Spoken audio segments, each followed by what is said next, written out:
learn about another voice and culture of Taiwan with We Love Hakka. 现在就让我们一起加入客家风情，大家来讲客家吧。六堆先民来台时间比其他族群晚。19世纪初，因土地开垦完成，人口趋于饱和，不得不向内山拓垦。为了防御外族的侵犯，六堆建筑里也有强烈的防御色彩，如栅门、横向、城墙、门楼等。像是屏东县新皮乡建功东栅门正是其中之一，其栅门门额写有“包中”二字，象征庄民保卫乡土的忠义精神。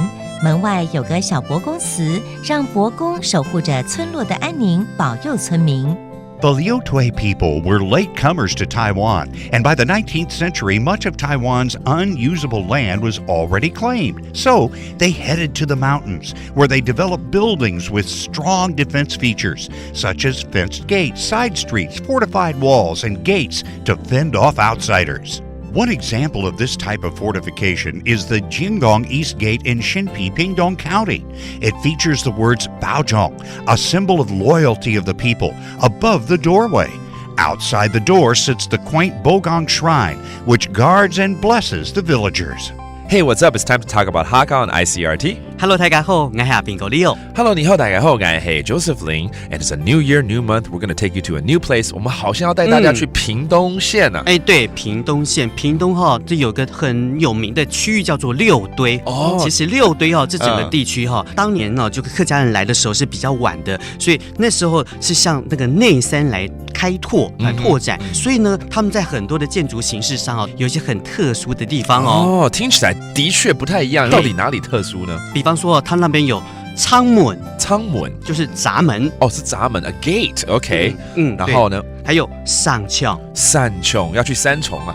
不是三重三重是城墙，城墙要保护家园啦。对，像这边就很多类似这样的建筑的形式。当然啦，在这边一定会有八公庙啊。对了，八公庙就是我们的土地公。哎呀，这不错。所以知道这些东西，再去看这些建筑物呢，你会在你的脑海中就会浮现当时为什么要这样子盖。对，而且到那边还要去拜一下土地公八公啊，求八公好好的保佑你新的一年万事亨通哦。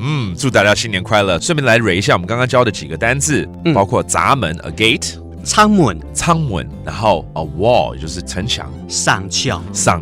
And now you know. So if you have time, go to Pingdong County and check out the architecture, the history behind it. And that does it for today's talk about Hakka. 什么太嘎？俺只say张磊了。